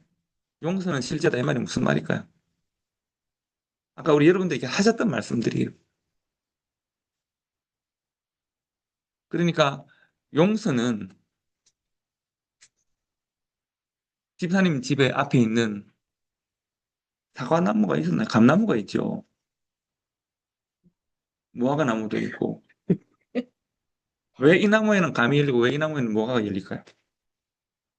나무 뿌리 자체가 감나무니까 감이 열리고 그러겠죠. 왜 근데 감나무에는 무화과가 안 열릴까요? 무화과 씨가 아니니까 안 열리죠. 통찰력이 저렇게 좋으시다니까요. 생각해 보십시오. 그러니까 왜 그것은 감나무일까를 설명할 수 있어요.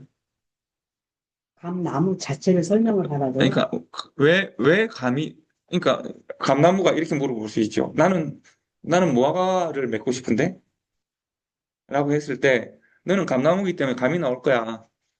나는 무화과가 되고 싶어. 라고 할 때 그 감에게 너는 왜 감인지를 우리가 설득해서 이해시킬 수 있나요? 아까 우리가 이해에 관한 이야기를 했었잖아요. 우리가 용서라고 하는 것을 이해를 시켜서 용서하게 만들 수 있으면 좋아요.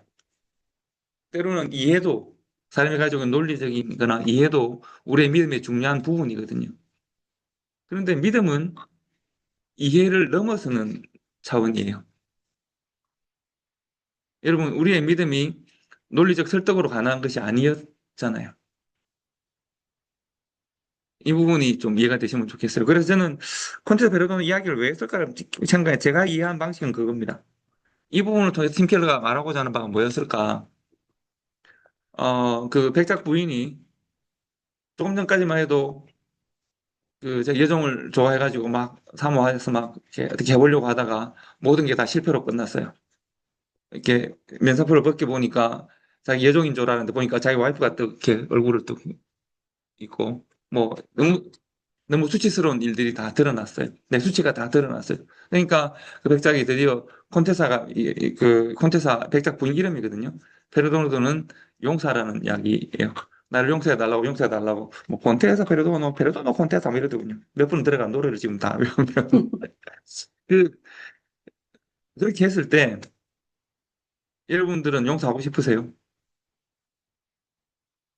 그럴 때 용서가 일어나지 않을 가능성이 더 많죠. 왜냐하면 너는 참 악한 사람이고 너는 참 비겁한 사람이고 이미 없앤 법을 가져와서 그 법을 부활시켜서 내 욕망을 채우려고 했던 사람이고 너 스스로 욕망을 거두는 게 아니라 사람들에 의해서 욕망이 거절된 거잖아요. 욕망이 실패하고 난 이후에 수치가 다 드러나니까 비로소 잘못했으니까 용서해달라고 말을 하는 게 진짜 용서일까요? 라고 말을 하면서 너는 용서받을 가치가 없어. 너는 벌을 받아야 돼. 라고 말을 할 수 있을 텐데 그런데 그 백작 부인이 콘테사라고 하는 이 백작 부인이 그다음 보면 내가 당신을 용서합니다라고 용서를 한단 말이죠. 그리고 보면 장엄한 음악이 나오고 해가지고 막 오페라 음악이 나와서 대화학의 장이 펼쳐진다. 이것이 이제 피가로 결혼의 마지막 장면이고 그래서 피가로가 결혼을 하는 거죠. 일어나는 그 일이거든요. 그걸 보고 마음이 불편할 수도 있을 것 같아요. 저 같으면 저는 좀 요즘 뭐 MBTI 해가지고 뭐 T님, 뭐 F님, 뭐 I님 이런 거 많이 하잖아요. 저는 이게 불편한 사람 쪽에 속하는 사람이에요. 근데 이 페어러의 결혼이 많은 사람들에게 감동을 주고 특별히 여기 뭐 그 볼티모어 대학 음악 교수라고 하는 파워라는 사람도 용서의 실제를 이것을 통해서 느꼈다라고 말을 하는 그리고 지금 팀 켈러 목사가 용서에 대해서 말을 하면서 이 부분을 언급하는 이유에 대한 생각이 필요하겠다 생각을 합니다. 팀 켈러 목사는 왜 이걸 가지고 용서를 말하고 있었을까요?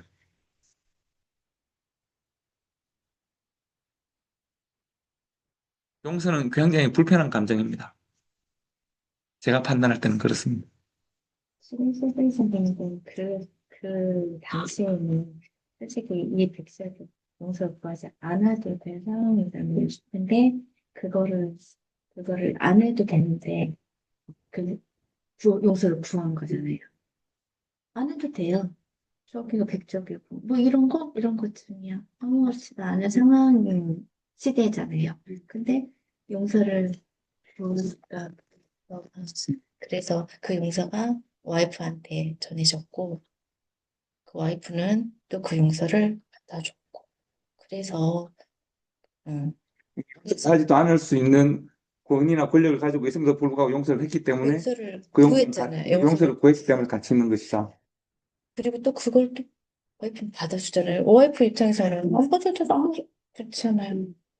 그 용서를 하자는 그때 목사님께서 저번에 그 용서를 할 수 있는 권위 그리고 와이프한테 있는 거잖아요. 용서하고 싶으면 하는 거고 안 하고 싶으면 안 하는데 와이프는 또 용서를 한 거잖아요. 그래서 또 이 결혼식이 성사가 된 거예요. 그래서 그러니까 용서를 꼭 구해야 되는 상황이 아닌데도 용서를 구했다라는 용서를 했다라는 만약에 용서를 안 구했으면 어떻게 될까요? 용서를 안 구했으면요. 이 작품이 안 생겼겠지. 뭐 이겠지. 해피엔드로 또 안 나오겠지. 그쵸. 용서를 근데 그 시대상으로는 용서를 안 하는 것으로 끝날 수도 있겠지. 그 모차르트가 이 기록할 때 그 시대에 이제 가사를 전달하는 면에서. 근데 그 음악성에 대해서 한 감동을 받는 사람도 있고, 내용이, 스토리가 좋아서 감동을 받는 사람도 있는데, 이제 음악적인 수준이 우리는 안 되니까, 안 된다고 함부로 이야기하시면 장르 가사의 은혜를 받는 식으로 이제 갈 수밖에 없는, 이제 우리 음악 수준이라고 보면, 여기서 딩케르 목사님은 음악의 그 아름다운 그 멜로디로 인해서도 감동이 돼가지고, 뭐 거기에 동하는 사람도 있다. 근데 가사가 좋아서 그 동한다 이 말은 없고 그 시대상으로 그 이렇게 용서로 끝나는 그 환경 속에서 진짜 나쁜 모습이었지만 그게 스토리가 가사도 내나 뭐 다 하나의 스토리잖아요. 그러니까 뭐 영화도 그렇지만 이 음악도 결국은 그 작사 작곡하는 사람 마음에 그렇지 뭔가 포인트가 있고 클라이맥스가 있고 마지막 라스트로 이제 장식하는 게 볼 때 작품성을 볼 때 이 진짜 멋있는 작품이다 이렇게 결론을 이제 내리면서 이제 뭐 근거 없는 은혜가 되기도 하겠지. 이때 작품들 중에서 풍자가 많거든요. 이 작품도 풍자 문학 중에 하나입니다. 그렇지. 돈키호테 같은 경우에도 막 기사 막 이렇게 돈키호테 십자가 전쟁 이런 거 할 때 얼마나 어떻게 보면 무리하고 무식한 방식으로 전쟁이 이루어졌는지를 보여주는 게 돈키호테였거든요. 이것도 마찬가지입니다. 그 시대 백작이라는 사람들이 귀한 척하고 잘난 척하지만 이렇게 천박한 했었다라고 하는 걸 보여주는 측면이 하나 있고요. 그리고 이제 어떻게 보면 이 콘데사 베르도노에 나와 있는 이 이야기는 용서를 구한 백작에게 가치가 있는 것이 아니라 용서를 받는 백작의 부인에게 초점이 있습니다. 그가 용서를 아주 이렇게 얼마나 진실되게 용서를 구했는가에 초점이 있는 것이 아니고 그럼에도 불구하고 용서하는 백작 부인에게 초점이 있습니다. 그럼에도 불구하고 그래서 백작 부인의 용서에 대해서 논리적이고 합리적인 접근은 없습니다. 그러니까 이 웅장하고 아름다운 음악을 통해서 우리에게 감동을 주면서 음악이라고 하는 것이 논리적이지 않잖아요. 그래서 그걸 통해서 이제 우리가 함께 그 오페라가 감동으로 끝나는 것인데 그것을 가지고 용서라고 하는 행위를 보는 것이 아니라 어, 용서가 일어나는 상황을 보면서 어떻게 보면 이제 용서는 이렇게 우리의 삶에 실제하는 것이다. 존재하는 것이다. 라고 하는 걸 보여주는 것이죠. 그러니까 만약에 내가 이해되지 않는다고 해서 믿음이 없는 것이 아니라 믿음은 실제예요. 믿음은 실제입니다. 용서도 실제이고 내가 믿음으로 받을 때 내가 믿음으로 살아갈 때 실제가 역사하는 거거든요. 그런데 내가 자꾸 이해하려고 하고 나를 이해시켜야 그것이 진리다라고 주장하는 경우가 우리는 많은데 하나님은 나를 이해시킬 필요가 실은 없습니다. 아까 우리 집사님 재밌는 말씀 하셨는데 그 백작이 하지 않을 수 있는 권위가 있다 그랬잖아요. 그런데 하나님은 실은 우리를 이해시키지 않으실 수 있는 권위가 있습니다. 예를 들면 이거는 너희는 이렇게 해야 돼 라고 했는데 왜요? 라고 물어볼 때 답하지 않으실 수 있는 하나님의 권위가 하나님은 그런 분이시 답하지 않으셔도 되잖아요. 그런데 하나님이 답을 하시거든요. 누굴 통해 답하시냐 하면 예수를 통해 답을 하시거든요. 근데 그 예수를 못 받아들여요. 십자가를 통해서 말씀하세요. 십자가를 못 받아들여요. 교회를 통하여 말씀하세요. 그래도 못 받아들이면 성도를 통해서 말씀하시고, 그래도 못 받아들이면 예수님이 다시 오실 거예요. 그러니까 하나님은 우리에게 설명하지 않으실 수 있으나 충분히 설명하셨고, 우리는 믿음으로 실제로 받아들여야 한다는 것들이 중요한 겁니다. 기억하시면 좋겠네요. 마지막 문제를 보실까요? 어, 예, 예, 자, 지금, 픽업하러 가야지. 예, 알아서 하세요. 네, 알겠습니다. 하지 않으세요. 지금 애가 어디 먼저 가 있어서 지금 먼저 가세요. 시간 조심해서 가세요. 어, 우리가 이제 아까 불교나 유교에 관한 이야기를 잠시 했었는데요. 예를 들면 전에도 우리 지난주에도 그 이야기 했었는데, 뭐 우리가 흔히 아주 농담 삼아, 뭐 드로우스피아나, 뭐, 무소스피아나, 드로우스피아 이런 이야기 하잖아요. 내가 화를 내고 내가 복수를 하면 내 스스로 내 마음이 다치고 내가 악한 사람이 되니까 나는 외면하거나 보지 않거나 나는 그냥 관계를 끊거나 이런 방식으로 우리가 용서를 많이 생각하거든요. 기독교 용서는 그런 용서는 아니다. 라고 하는 것들이 있을 때는 이렇게 먼저 이야기해야 될 것 같고요. 또 하나는, 음, 아까 집사님들이 아까 이미 답을 말씀하셨는데, 우리가 자녀를 왜 사랑할까요? 그러니까 어떻게 보면 나에게 제일 많은 잘못을 범하는 사람은 자녀일 수 있죠. 수많은 잘못을 범하잖아요. 수많은 아픔을 안 주는 자녀도 있죠. 뭐 기쁨을 많이 주기도 하지만 또 아픔을 많이 주기도 하고.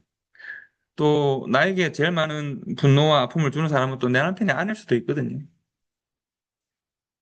전에 이제 제가 한번 설교할 때 말씀드린 것 같은데 왜 자기 남편 보고 평생 원수라고는 할머니가 있었거든요. 평생 원수라고. 근데 그 할머니한테 평생 원수하고 왜 사세요? 물어봤거든요. 물어보니까 뭐라 하냐면 남편이니까 살지 이렇게 하셨어요.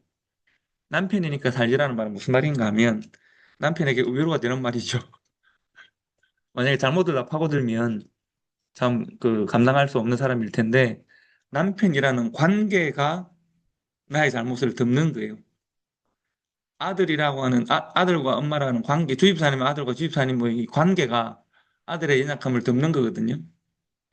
그러니까 어떻게 보면 용서의 개념은 관계 중심적인 사고를 할 때 좀 더 우리가 자유로워질 수 있습니다.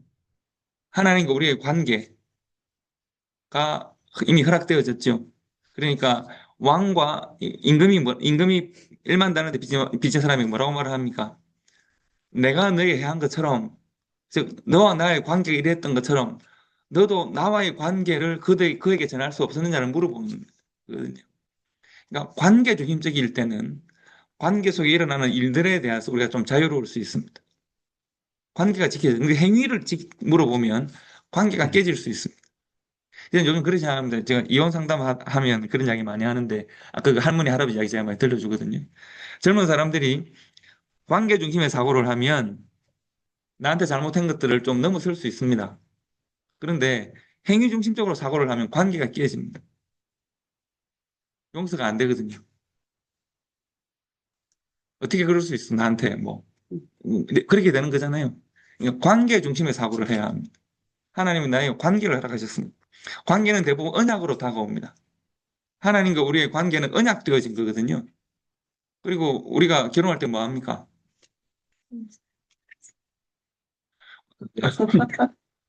하셨습니까, 집사님? 네, 혼인세, 혼인서약. 아이고, 그거 해가지고 지금 이렇게 살고 계신 거죠? 예, 우리가 관계 중심의 사고를 해야 합니다. 관계는 언약으로 주어지고요. 언약이 우리 관계를 보호합니다. 그래서 제가 그제도 저 외갓집에 그제도 갔다가 우리 애들하고 지난번에 그 바람의 언덕이라는 데 가보셨습니까? 네. 거기 가서 뭘 보셨습니까? 그 언덕하고 풍차. 예, 풍차. 예. 저는 거기서 열쇠를 봤습니다. 자물통을 봤습니다. 자물통이 막 잘. 얼마 전에 가보니까 그거 다 없애고 새로 달았던데. 남산에도 그러니까요. 한국만 그런 게 미국에도 보면 네. 어디 다리 뭐 어떤 희한한 데 보면 얼마나 그 자물통이 막 팔릴까요? 사람들은 왜 그걸 막 달아가지고 사랑해 막 벤치 말자 왜 그럴까요? 관계가 약하니까 그런 거죠, 실은. 뭐 약속을 그러나 우리가 그 약속이 우리의 관계를 좀 지켜주기를 바라는 마음이 있지 않을까요? 그렇잖아요. 관계 중심의 사고를 해야 됩니다. 교회를 우리가 왔잖아요. 한 교회가 되면 우리는 어떤 관계에 들어가는 겁니까? 예수 그리스도의 몸이 되고 살이 되고 지체가 되는 관계. 그러면 그 관계 속에 있으면 내가 여러분 제가 지난 나바오 갔더니 날씨가 낮에는 덥고 밤에는 되게 춥더라고요. 근데 보니까 우리가 방을 어떻게 너무 작은 거라 침대를 작은 거라 황성민 사람과 제가 같은 조그만 침대 같이 자야 되는 거예요. 살달라는 게 되게 싫어가지고 이렇게 막 있다 보니까 막 감기가 살들라고 하고 막 이러더군요. 몸 전체가 아파요? 아니면 요 기관이 아파요? 실은 기관이 아프면 몸 전체가 아픈 거거든요. 손가락이 아프면 몸이 아픈 거죠. 이 손가락이 아픈데 이 손이 이 손을 정지하지는 않거든요. 마찬가지로 우리가 지체라고 하는 관계, 교회라는 관계 속에 들어오면 그 교회라는 관계 속에 들어와 있는 어떤 지체가 실수할 수 있고 잘못할 수 있어요. 그러면 관계 중심적 사고를 하면 어떻게 돼요? 보호하고 지키고 위로해야죠. 왜냐하면 그가 건강해져야 교회가 건강해지는 거니까. 근데 행위 중심적 사고를 하면 어떻게 될까요? 정죄해야 되죠. 판단해 어떻게 해요? 끊어내야 돼요. 그거는 가정에서도 마찬가지죠. 하나님 우리에게 주신 관계를 복으로 여기고 은혜로 여겨서 관계 중립적인 사고를 해야 합니다. 이게 우리의 어떻게 보면 이 시대를 이 분노 많은 세상을 넘어서는 은혜라고 볼 수 있습니다. 그래서 우리가 주로 보면 어, 하나님이 나에게 주신 은혜가 관계잖아요. 그래서 관계 중심의 사고를 하고 하나님이 나에게 주신 그 관계의 은혜에 우리가 집중하고 살았으면 좋겠다. 그 생각을 하게 됩니다. 제가 원래 이제 마치려고 막 하다가 달리다 보니까 마지막 부분을 제가 다 말씀드렸습니다. 혹시 오늘 공부에 질문 있으시거나 동의가 안 되시거나 또 말씀하고 싶은 건 말씀 좀 하셔도 됩니다. 오늘 이때까지 공부한 중에 옥 집사님 말씀을 제일 작게 하신 날이기 때문에 옥 집사님 말씀 좀 듣도록 하겠습니다. 예. 저는 오늘 쭉 이 내용들을 보면서 우리 인간은 그 자각, 현타, 현실인식이 된 후에야 소위 말해 자기 눈에 들보를 본 후에야 자기 자신의 잘못을 알게 되고 그것을 깨달아야 누군가를 용서할 마음을 가질 수 있는 존재가 아닌가? 뭐 이런 생각이 많이 들었고요. 그래서 그게 콘테타 페르노도의 내용에 대한 제가 글로 적어 놓은 것이고요.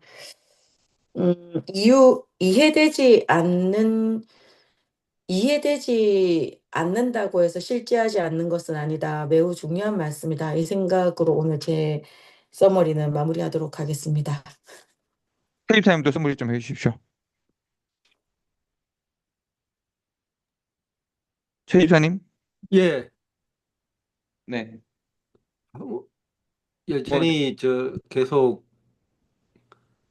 초기에도 말씀드렸지만 용서를 지금 배우고 있는 중이어서요. 네.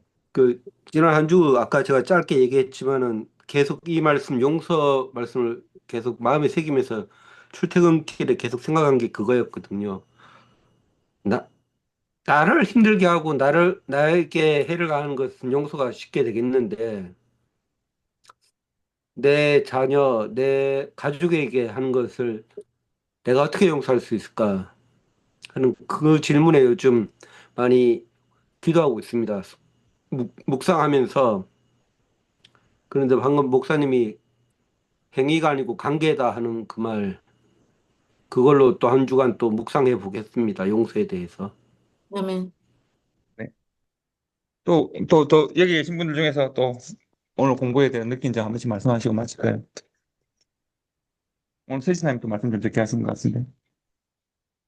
많이 한 것 같은데요. 안 말씀해도 한 번만 말씀하세요.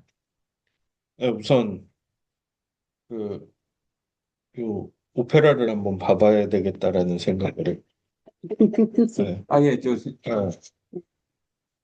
그 우선은 처음에 저는 조금 이게 시작을 하면서 요번 강의 조금 이해가 잘 안 되는 부분들이 있더라고요.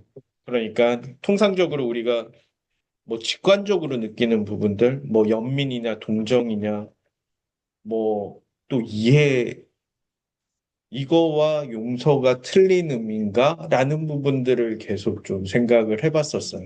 아까 목사님이 오늘 중간에서도 용서는 여기에서 얘기하는 용서는 그 자체 이제 받아들이는 어떤 이해라든지 이런 것들이 아니라 근데 아직 그런 부분들이 야 여기에서 용서가 그러니까 저는 계속 용서를 하기 위해서는 어떤 것들이 수반되어 져야 되는 게 아닌가 그 결과로서 용서가 나오는 게 아닌가라는 생각들을 요거 읽으면서 처음부터 좀 계속 했었던 부분이 퀘스천이었는데요.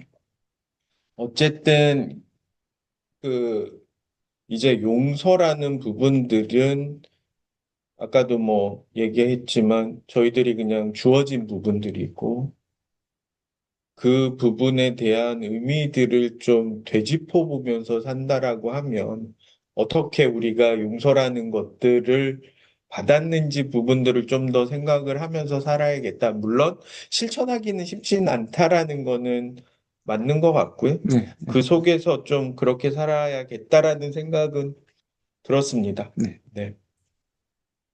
보이사님. 그 악한 자를 대적하지 말라라는 그 말씀에 저는 그 책에 있더라고요. 그 교회는 박해자들에게 복수하지 않았다라는 거 그리고 이제 그 박해를 받으면서 그들을 향해서 박해를 하는 자들을 향해서 앙심이나 복수심을 가지고 있지 않으면서 신앙을 지키고 있었던 맞아요. 거잖아요. 그래서 그냥 우리가 그냥 일상생활에 있어서의 그냥 이런 용서하고 용서나 이거하고는 조금 다른 개념. 처음에는 책만 읽다가는 이해가 안 됐었거든요. 그러다가 이제 목사님이 이제 질문지 읽어보면서 책을 다시 봤더니 이제 이 말씀이 들어오더라고요. 그래서 그냥 뭐 우리 여기에서는 그냥 일상생활에서 우리 사람들과 사람들 간의 그냥 일반적인 사람들 간의 관계에 대해서만 생각을 했는데 이제 그 당시에 이 성경이 쓰여져 있고 이제 이 말씀을 하는 관계에서는 이제 옛날 우리 박해를 받았던 이제 거기에서 이제 지금은 이제 더 폭넓게 우리 이웃한테도 해당되는 말이지 않나라는 생각. 근데 아직은 솔직히 저는 어렵습니다. 예, 이 용서를 배우다를 책을 읽고 난 다음에 그래 용서하지 라고 쉽게 말할 수 있고요. 우리는 지금 굉장히 어려운 길을 가고 있는 자꾸 생각을 예, 하게. 생각하고 지금 생각하면서 우리가 깊어지고 풍성해지는 거니까 생각하는 과정을 좀 더 거치도록 하죠. 기독교 사유는 이래서 좋은 겁니다. 그렇지 않습니까, 장로님? 1분만 시간을 드리겠습니다. 오늘 근데 이번에 교재를 보면서 이제 오늘도 아마데우스 이거 3시간짜리인데 다 네. 그게 돈 주고 봐야 되더라고. 저한테 말씀은 공짜로 드릴 수 있는데. 그래가지고 그돈 주고 오늘 그 채널이 안 돼가지고 30분 요약된 걸 보니까 야 이게 진짜 이 음악이라는 게 사람에게 참 모차르트 당시에 참 천재 예, 예. 아버지로부터 받은 피가 있어가지고 그렇게 천재로 이렇게 하면서 35살에 젊을 때 빨리 죽잖아요. 죽으면 이러면서도 마지막까지 살리에리가 막 같이 붙어가지고 뭐 꼭 자기가 뺏어 가려고 하다가 자기 와이프가 와가지고 장구고 이제 뺏어 버리는 장면이 나오면서 끝나는데 그때 그러면서도 살리에리가 모차르트의 그 곡에 대한 감탄과 진짜 음악가는 음악가라. 그 악보 노래에 대한 그 높음을 자기가 인정하고 마지막에는 그걸 이제 인정해 주는 그 장면을 보면서 아, 이 음악이 주는 그 위력이 대단하다. 그걸 느꼈어. 오늘 장님 오페라에 감동을 받으신 집사님도 한 말씀, 마지막 한 말씀. 집사님은 영적 통찰력이 있으신 걸로 오늘 제가 다시 한번. 네, 용서라는 게 이게 실체가 돼야 되는데 사실은 우리 살아가는 이 삶에서 실체가 되지가 않아요. 그래서 말은 우리가 용서 알고 해야 된다는 거 알고 아는데 이것이 믿음하고 연결이 되지 않고 그저 그냥 어떤 그 들은 거예요. 들은 걸로 인해서 그래 내가 용서해야지. 용서를 하자. 이렇게 우리가 자꾸 하지만은 결국은 그게 우리가 이렇게 하나님과 이렇게 관계와 하나님 앞에 가는 그 길에 어떤 그 길에서 이게 실체가 우리가 살고 있는 이 세상에서 아니면은 삶 속에서는 전혀 거의 관계가 없이 살아가는 이제 실체라고 하는데 실체가 되지 못하는 그런 삶을 지금 살아가는 것 같아서 좀 그렇습니다. 그렇죠. 용서가 실제가 돼야 되겠죠. 근데 말은 우리가 용서를 한다고 하지만 실제적으로 내 마음에서 용서가 안 될 때가 더 많잖아요. 그렇게 하고서는 우리는 용서를 했다. 용서해야지. 제가 잘못했습니다. 뭐 이런 식인데 이게 용서는 아니잖아요.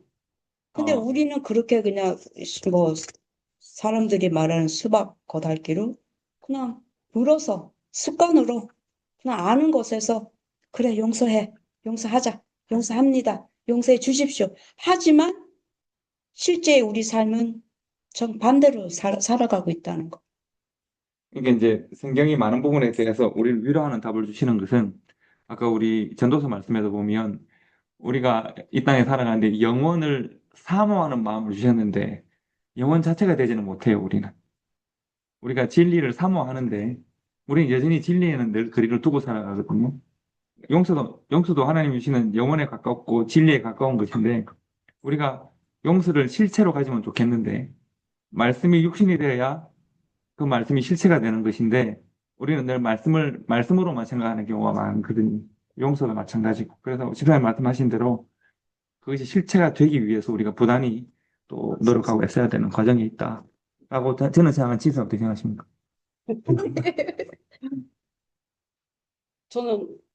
저랑 같이 사무실에 계셨던 부장님이 네. 그 55세 그러니까 혼자 사시는 여자분이신데 이분은 보통이 아니죠. 어떻게 일을 하시냐면 이렇게 같이 우리가 일을 하다가 내가 저 사람한테 뭘 하나 이렇게 저 사람이 나를 한 대 때려 나 10대 너 때릴 거야 이렇게 하시는 성격이거든요. 그러니까 항상 이분은 그러니까 네가 나한테 한 만큼 내가 복수할 거니까 그거 알고 나한테 덤벼 이렇게 하시거든요. 야, 예, 그러니까 저는 그분이랑 같은 방에 있으면 무슨 이게 처음에는 저렇게 해야 돼, 저렇게 해야 되는 거구나, 저렇게 해야 되겠다 했는데, 근데 이게 마음이 너무 불편한 거예요. 저렇게 하니까. 근데 결과적으로 봤을 때 그분의 주위에는 사람이 없어요. 그리고 다들 멀리하고 그리고 너 본인들도 용서 안 해요. 너 똑같이 당한 사람들도 그렇게 하시는 분들 있어요. 네.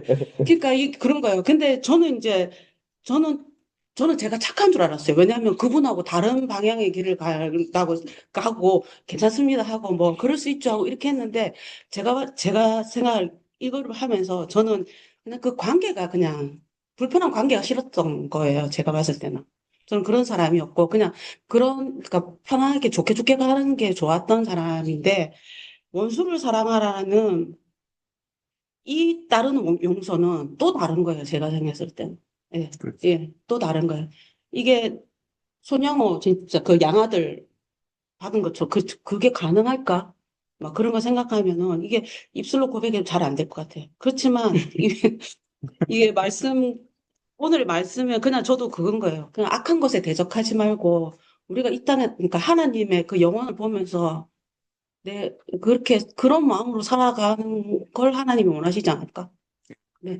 하나님이 원하시는 게 얼마큼인지는 모르겠어요. 그런데 우리는 사모하는 마음으로 그 실체화시키는 과정을 계속 경험하고 살아가야 되는 그죠? 아까 이제 집사님 우리 고집사님 말씀하셨는데 교회가 약자일 때 교회가 생명성이 많았어요. 교회가 약하고 핍박당할 때 교회는 늘 풍성한 생명으로 가득 차 있었어요. 그때 교회가 성장했습니다. 교회가 강자가 되고 그럴 때 교회는 전쟁합니다. 늘 핍박 타락했어요. 그래서 저는 오늘 우리 시대의 교회가 가야 될 곳은 낮은 곳입니다. 그러니까 만약에 교회가 이미 현대사회의 교회가 자본주의 성장했기 때문에 이미 교회가 약자가 아니거든요. 그러면 어떻게 해야 되느냐면 스스로 약한 자리로 가야 됩니다. 스스로 약한 자리로 안 가면 약함을 강요당할 겁니다. 지금 강요당하고 있습니다. 전 세계적으로 교회 위치가 다 약해지고 있죠. 교회가 약해질 겁니다. 왜냐하면 스스로 약해지지 못했기 때문에 약해지는 거거든요. 그런 시대적인 어떤 우리가 좀 역사의식을 좀 가지면 좋겠다. 그런 생각도 같이 합니다. 오늘 그럼 공부 마치겠습니다. 오늘 시간이 또, 오늘 원래는 8시 반까지 칼같이 마치려고 했는데 9시까지 됐습니다. 이제 1시간 반은 꼭 하는 것 같습니다. 네, 제가 기도하고 마치겠습니다. 하나님, 저희들 책남으로 잘 모이게 하시면 감사를 드립니다. 하나님의 지혜를, 하나님의 마음을 배우게 하심도 주님 감사를 드립니다. 우리를 자녀 삼으시고 교회 삼아주신 하나님의 그 놀라운 뜻을 깨달아 알 수 있도록 주님 도우시고 우리에게 아름다운 관계를 허락하셨는데 이 관계 속의 평안을 누리며 이 관계의 힘을, 관계의 능력을 실천하며 살아가는 저희들이 될 수 있도록 도와주시옵소서. 감사드리며 예수님 이름으로 기도드립니다. 네. 아멘. 네, 예, 수고하셨습니다. 수고하셨습니다. 수고하셨습니다. 네, 주일 수고하셨습니다. 날 뵙겠습니다. 네, 주일 뵙겠습니다. 장로님 토요일 날 뵐게요. 장로님 토요일 뵙겠답니다. 예, 토요일 봅시다. 집사님 토요일 뵙겠답니다. 그 행엉편 그거 나가겠습니다. 네, 가겠습니다.